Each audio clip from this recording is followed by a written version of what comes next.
17వ వచనాన్ని అందరం కలిపి చదువుకుంటాం. కొరింథీయులకు రాసిన 2వ పత్రిక 5వ అధ్యాయము 17వ వచనాన్ని అందరం కలిపి బిగ్గరగా చదువుదాం. కాగా ఎవడైనను క్రీస్తు యందున్న ఎడల వాడు నూతన సృష్టి, పాతవి గతించెను, ఇదిగో క్రొత్త వాయెను. అట్లా మాట చదువుదాం ఒకసారి. కాగా ఎవడైనా క్రీస్తు నందు ఉన్నాడెలా వాడు నూతన సృష్టి, పాతవి గతించెను, ఇదిగో క్రొత్త వాయెను. ప్రభు మాట మనం వెనుకలు ఆశీర్వదించి మనతో మాట్లాడును గాక. ఆమేన్. ప్రభు సహాయం కొరకే ప్రార్థన చేసుకుంటాం. పరలోకమందున్న తండ్రి, నమ్మదగిన దేవా, నమ్మకమైన సహాయకుడా, మీకు వందనాలు. మీ ఆశ్చర్యకరమైన కృపా కనికరము వాత్సల్యతను బట్టి మీకు వందనం తీసుకుంటున్నాం. ప్రభుదినములు మధురావులు చేరావచ్చిన పరిపమనాలు తండ్రి సమయంలోనైనా ఆరాధన కొరకై మీ వాక్యాన్ని ధ్యానించబోతుండగా చదవబడిన వ్యాఖ్యానం మీ ఆశీర్వదించి చేరవచ్చిన అందరితో మాట్లాడుకోరండి. నిలబడుతున్న దాసుని నేను బలహీన మీకు అందుబాటులో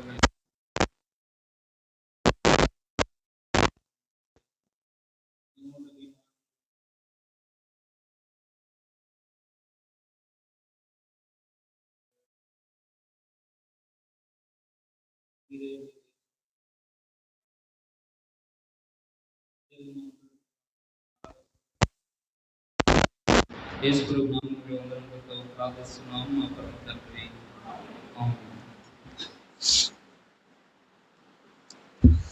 మనం చదువుకున్నటువంటి భాగంలో ఎవడైనా క్రీస్తు యేసునందున్న ఎడల వాడు నూతన సృష్టి. మన దేవుడు మనల్ని నూతన సృష్టిగా చేశారు. మానవుడిని దేవుడు నూతన సృష్టిగా లేదా తన పాతవన్నీ గతించిపోయేటట్లుగా దేవుడు చేయాలని ఇష్టపడుతూ వచ్చాడు. ఆయన నూతన సృష్టిగా చేయడం ఏంటండి? మానవుని పరిస్థితి ఏంటి అంటే మనకు బాగా తెలుసు. యెషయా గ్రంథం 1వ అధ్యాయము 6వ వచనం నుంచి మనం చదివితే మానవుని యొక్క జీవితము ఉన్నటువంటి పరిస్థితి అది ఎంత భయంకరమైనది అనేది. అరికాలు మొదలుకొని తల వరకు స్వస్థత కొంచెమైనను లేదు.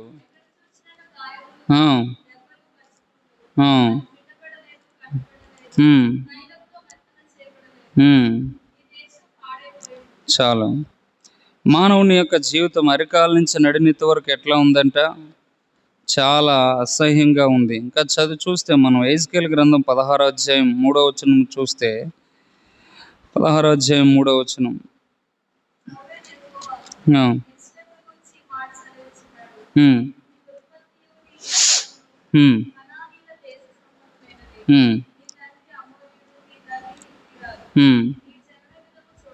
నీ జనన విధము చూడగా నీవు పుట్టిన నాడు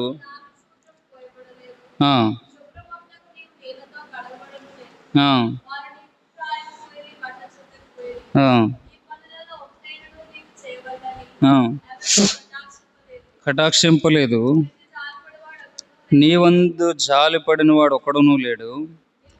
నీవు పుట్టిన నాడే బయటన నేలను పారవేయబడి చూడ అసహ్యముగా ఉంటివి. మానవుడి జీవితం ఎలా ఉందంట? చూడ అసహ్యముగా ఉంటూ వచ్చింది. ఇప్పుడు ఈ చూడ అసహ్యముగా ఉన్నటువంటి మానవుని జీవితాన్ని ఆయన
వచ్చింది.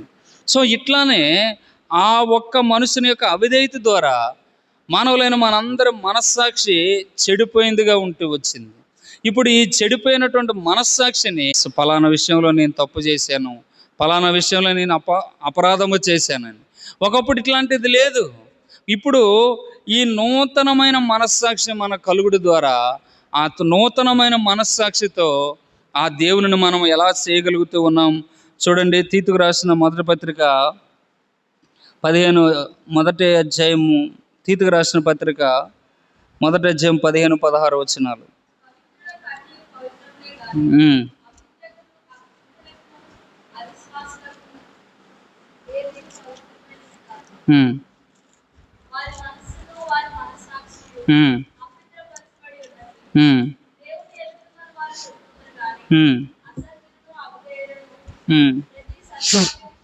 చూడండి, పవిత్రులకు అన్ని పవిత్రములు కానీ అపవిత్రులకు అవిశ్వాసులు ఏది పవిత్రమైనది? వారి మనస్సును వారి మనస్సాక్షి అపవిత్రపరచబడి ఉన్నవి.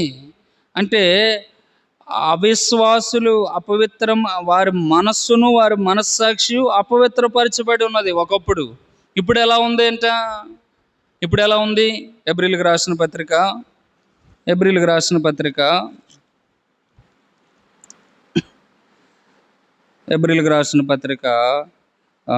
చూడండి,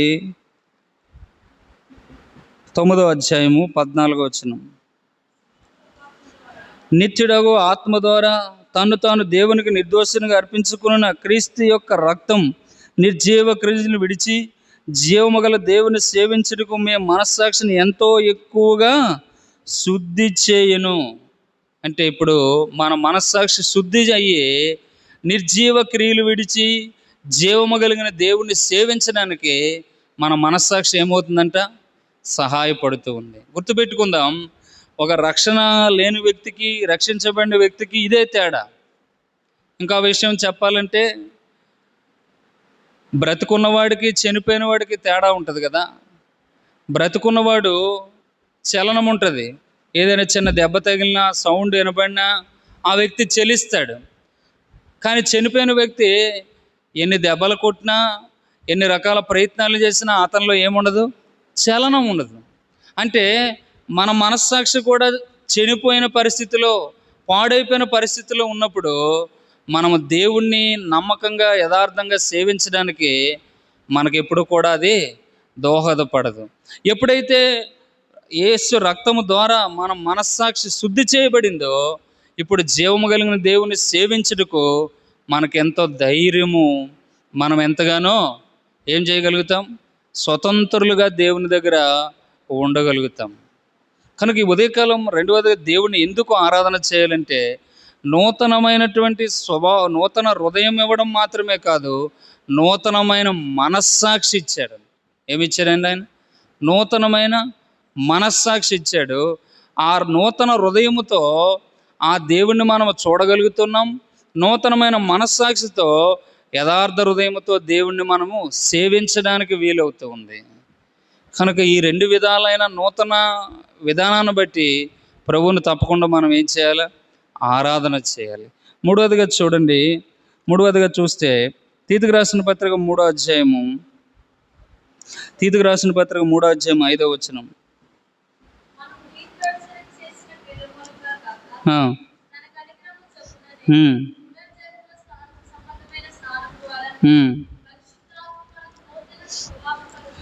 నూతన స్వభావము కలుగుచేయడం ద్వారా మనకి ఏం కలిగిందంట? నూతన స్వభావము కలిగింది. ఒకప్పుడు మన స్వభావం వేరు. ఒకప్పుడు స్వభావము ఎలా ఉండేది? దేవునికి విరోధముగా, లోకానికి అంగీకారంగా, లోకాన్ని ఆశ్రయిస్తూ, లోక పద్ధతులను ఆశ్రయిస్తూ మన యొక్క స్వభావం ఉండేది. ఇప్పుడు దేవుడు మనల్ని ఏం చేశాడంట? నూతన స్వభావం. ఏ స్వభావం అండి? నూతన స్వభావం. ఎట్లాంటిది స్వభావము అంటే దేవుని స్వభావం కదా. దేవుని స్వభావం ఏంటి? దేవుని స్వభావంలో ఒకటి ప్రేమ, పరిశుద్ధత, క్షమాపణ, ఇతరులకి మేలు చేయుట, ఇవన్నీ కూడా దేవుని స్వభావం. ఒకప్పుడు మానవుని స్వభావములు ఇవేవి కూడా లేవు. ప్రేమించే స్వభావం లేదు, పరిశుద్ధంగా ఉండే స్వభావం లేదు, నీతిగా యథార్థంగా ఉండే స్వభావం లేదు. కానీ ఇప్పుడు ఆయన మనకి ఎట్లాంటి స్వభావం ఇచ్చాడంట? పేతురు రాసిన మొదటి పత్రిక చదవండి, 2వ పత్రిక 1వ అధ్యాయం 4వ వచనం. పేతురు రాసిన 2వ పత్రిక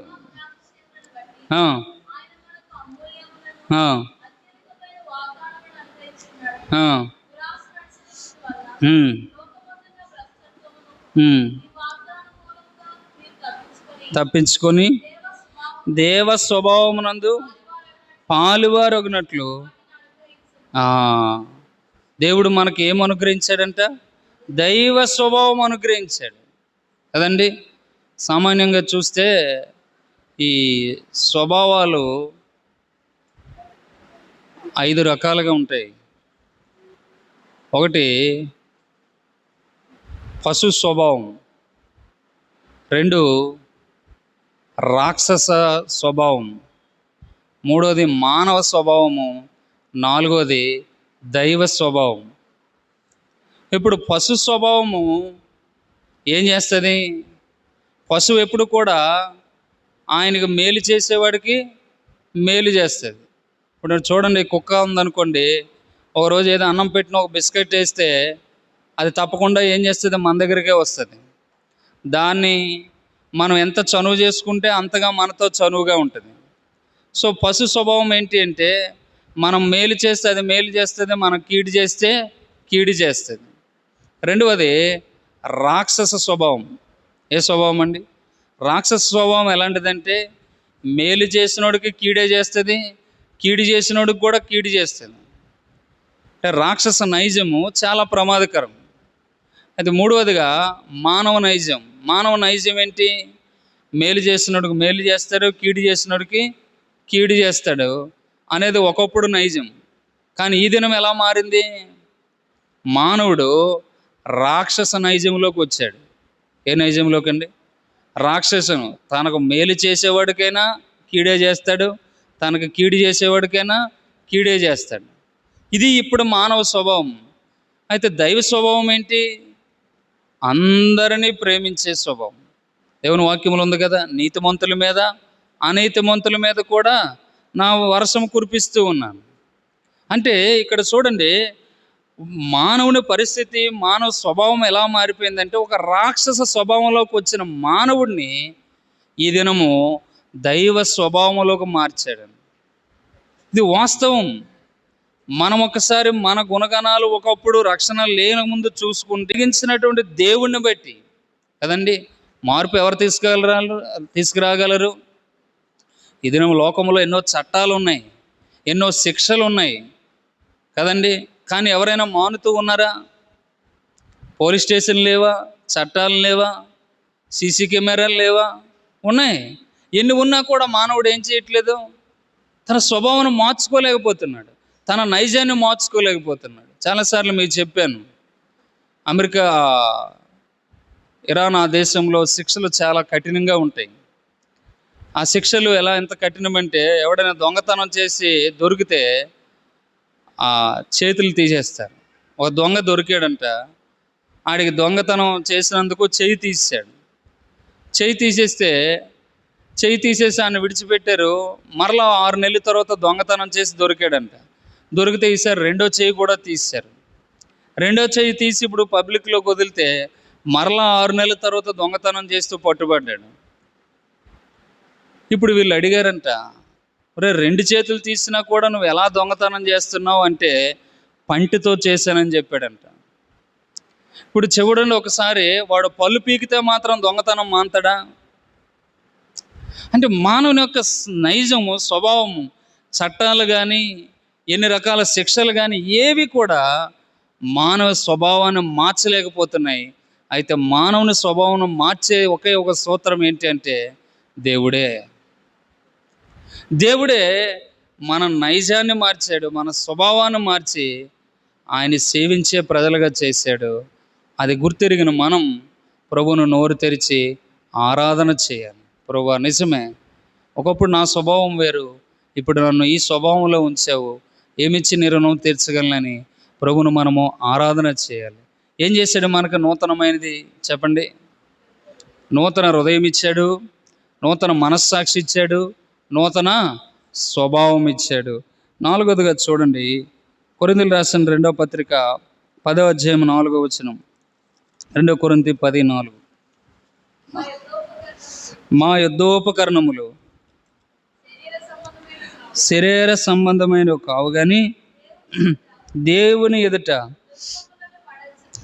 దుర్గములను పడద్రోయ చాలనంత బలము గలవి ఉన్నవి. మా యుద్ధోపకరణములు శరీర సంబంధమైనవి కాదు. ఇప్పుడు మనకి ఏమి ఇచ్చాడు? నూతన ఆయుధాలు కూడా ఇచ్చాడు. ఏమిచ్చాడండి?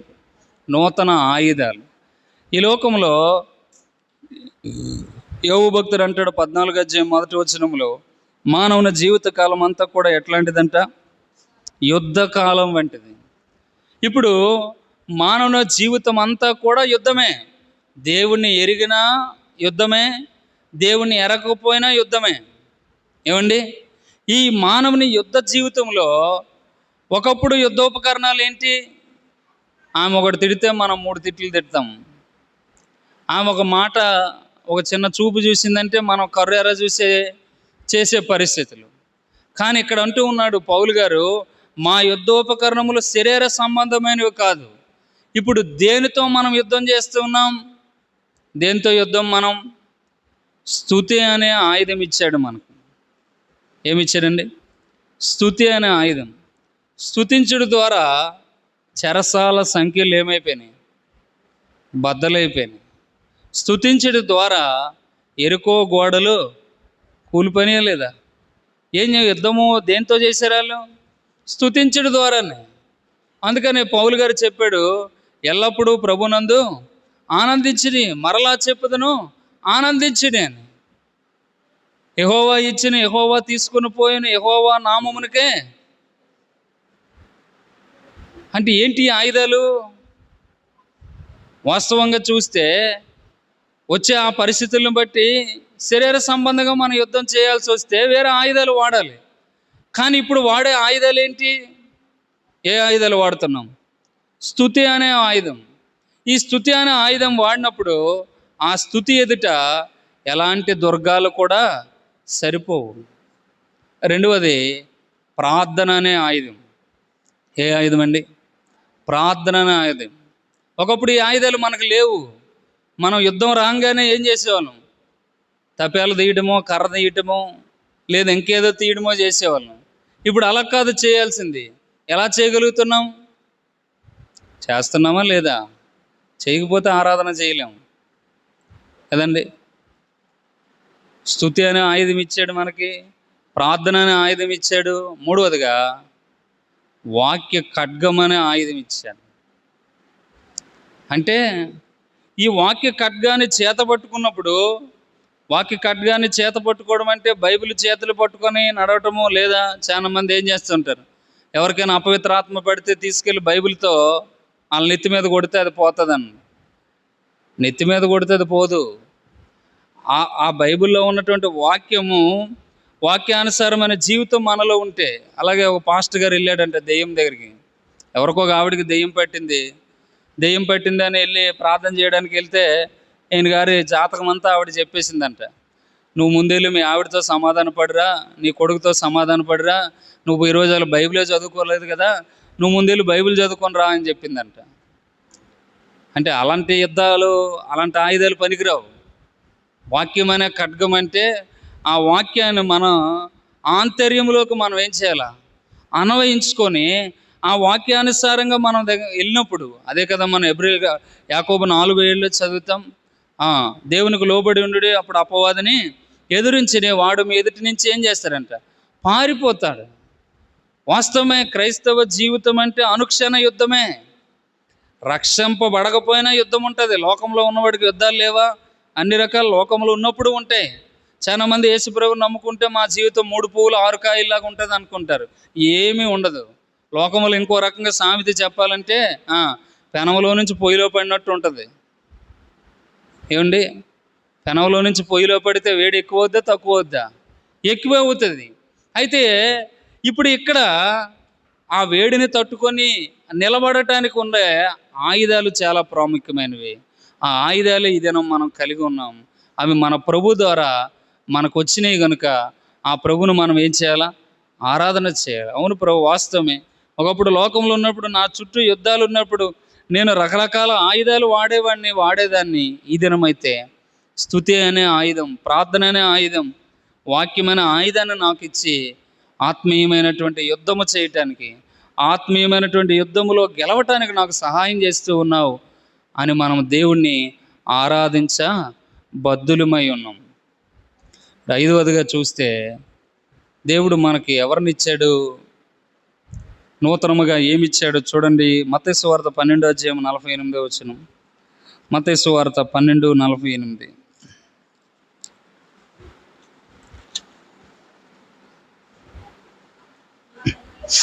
నా తల్లి ఎవరు?